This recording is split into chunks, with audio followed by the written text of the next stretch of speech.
Hello, everyone. My name is Nehal Desai.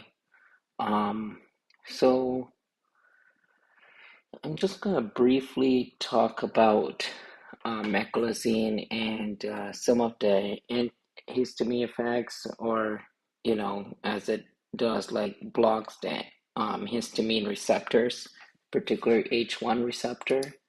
But as you probably already know, there are also some interesting things that differentiates meclizine with other medications like allergy medications, for example.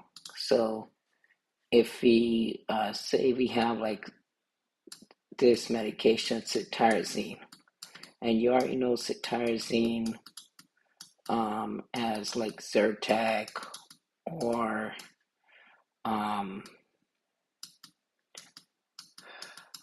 you could also say you might have another allergy medication patients taking like um,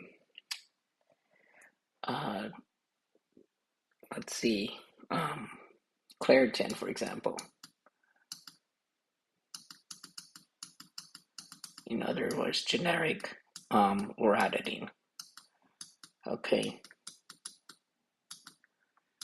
Either way, whenever a patient comes to pick up that drug, you may notice that the patients experiencing may experience some of these um, side effects because as antihistamine has there's some side effects like drowsiness that's going to be a very prominent side effect that can occur while on a antihistamine used for allergies. However, meclizine is also meclizine. Let me do this in a different color. Um, Meclizine. So I'll do this in like a pinkish red, or let's choose the better color here. Um, so you guys can see it. Um, so here's another example. Meclizine or Dramamine, as some of you have seen in the pharmacies or as over-the-counter product. Meclizine, or in other words, Dramamine,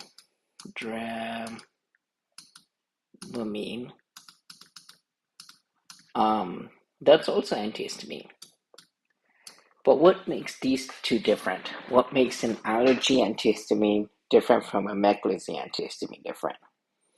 So here's the thing. Mainly, and you can see I kind of drew it in two different colors here, light green and a more of an oranges, darker color. So um, the main difference is that this one is going to act more like a lipophilic molecule, lipophilic, and what that does, it's going to cross this part here, which is, as you know, like in the like a barrier. It crosses this barrier that goes into the brain or the central nervous system. So you have like this barrier, which is like a fence. It won't be able to get through the fence unless it has a special pass. And that special pass, it's characteristic as a drug, as a lipophilic molecule. So as a lipophilic molecule, the meclizine has the ability to cross the blood-brain barrier. And that's what this fence is. And this is the CNS. Okay. Then let me draw another picture here for a representation.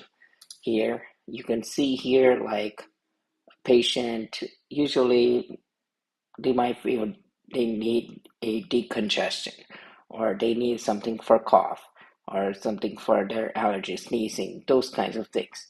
So I'm not a very big fan of drawing a nose, but um, you can see when it comes to polar molecules, they're not going to be able to uh, cross the blood-brain barrier. They're going to only be able to stay out of it. So there's going to be, because of it being more polar,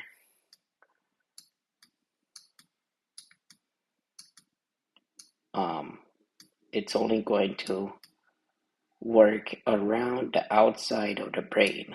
So like in the nose, or within the throat and those kinds of areas.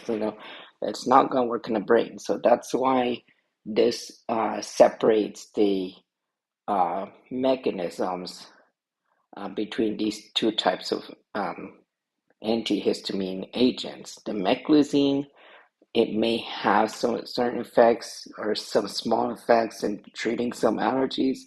However, its main mechanism is that it's going to work more towards the CNS part, or the central nervous system. Whereas the polar molecules like the cetirizine, Zyrtec, Claritin, any of those antihistamine agents you see that's used for allergies, because of their polarity, they're going to work mostly in the PNS part, or peripheral nervous system areas, and they're going to block the histamine H1 receptors in the peripheral nervous system parts, whereas the meclizine is going to block um, the H1 receptors within the CNS. So that's what's happening here. So this is no for the for this part. If it tries to go there, it's not going to allow entry. So no pass on that.